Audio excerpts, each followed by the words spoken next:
Okay, so after clicking on the Manage Package version 1.3 install link and going through your Salesforce login authentication process, you're going to get a screen that looks like this. It says Upgrade Kayse AI.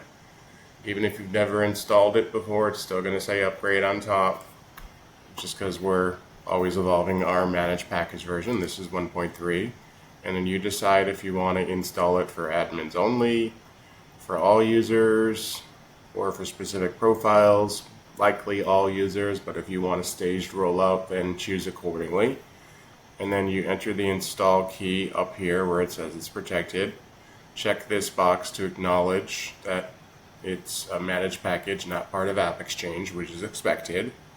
And then just press upgrade, and it should begin the installation process for you.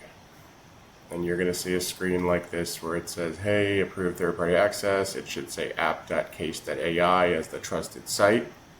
Yes, I grant access, and then the continue button will be highlighted. And then you'll see a screen like this based on your selection, whether it's admins, all users, or select profiles, and let that complete. And after that, please review our Litify user guide, which explains all of our great features about using this for intake for speed to lead for new leads, or reactivating existing clients that you're having difficulty reaching, or anything else that needs to be set up that can be activated through the Salesforce Flow Builder.